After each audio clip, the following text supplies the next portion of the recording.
Hi boys and girls, it's Teacher Patty here. I'm so glad that you are going to join me for our Bible story time today. But before we begin, let's get those hands ready. Have you got your hands ready? And are you sitting on your bottom? Here we go. 1, 2, this is true. God loves me and God loves you. One more time. 1, 2, this is true. God loves me and God loves you. Oh, I have a wonderful story for you today from the Bible. And all the stories in the Bible are true stories. They are not made up stories. Every single story is true. Today's story, last week Miss Tammy told you about Noah and about how God kept his promises to Noah.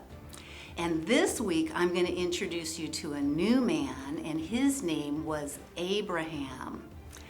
Abraham, God had chosen Abraham. He wanted to make a great nation of people that would love him. And so he picked Abraham, and he came to him and told him, he said, I want you to go from your country, go from your people and from your father's household, and I'm going to send you to a land that I will show you. And I'm going to make you into a great nation, and I'm going to bless you. Abraham wondered about those words. He thought, wow, God has chosen me to do this? Now, do you think that Abraham obeyed God and that he went to this land? Yes or no? You're right, he did obey. He took his wife Sarah and his nephew Lot and all of the animals that they had. They had sheep and different animals that went with them, maybe some donkeys to help carry some of their possessions. And they loaded up all of their possessions and they started off on the journey that God had called them to. But Abraham wondered about this promise that God had made. He said, one day I'm going to make you a great nation. Well, a great nation, it was just him and his wife, and he was an old man. He was 75 years old. He was like a grandpa man.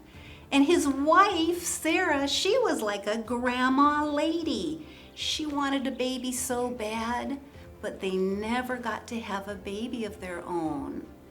And so how could they make a great nation if they didn't have any children? And Abraham was very confused by that. But he kept traveling, and he would stop, and then he would travel some more, and he kept traveling, and he kept trusting God, and he kept thinking about that promise that God had made him. One day God came and he spoke to Abraham again. He took him out, and it was nighttime. There were so many stars in the sky. And he said to Abraham, do you see all of those stars? You couldn't count them if you even tried. There's too many for you to count. That's how many children you and Sarah are going to have. You're going to have children, and their children are going to have children, and their children are going to have children, and your children are going to be too many to count. Abraham, he was kind of afraid. That news kind of made him a little bit scared, but he followed God and he trusted him. And God told Abraham, these are the words that God told Abraham. In a vision, he told him. He said, do not be afraid, Abraham. I am your shield and I am your very great reward. Abraham trusted all of God's promises, and pretty soon they did have children, and their children had children. He had so many children. They were everywhere. God kept his promises to Abraham, every single one. He kept him safe on the journey. He took him from the land that he started off in, and he took him all the way to Canaan like he had promised. He kept Abraham safe, and he kept him healthy. He kept Sarah healthy, and they did have lots of babies and lots of grandbabies. And that nation became the nation of Israel. They are a big nation today. You couldn't count them if you tried, but God has been watching over them all these years. God keeps every single one of his promises. And those are our big idea words that I want to share with you today.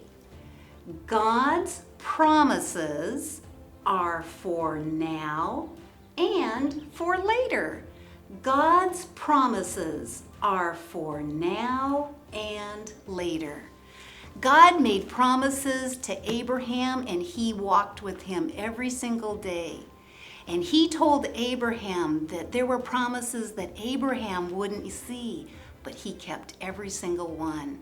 And God's going to keep all of his promises to you too. There's so many stories in here where God makes promises to you, and I hope that you have fun reading them with your mommies and your daddies, and you learn that God is a promise-keeping God. I love you, and I will see you next week. Bye, kids.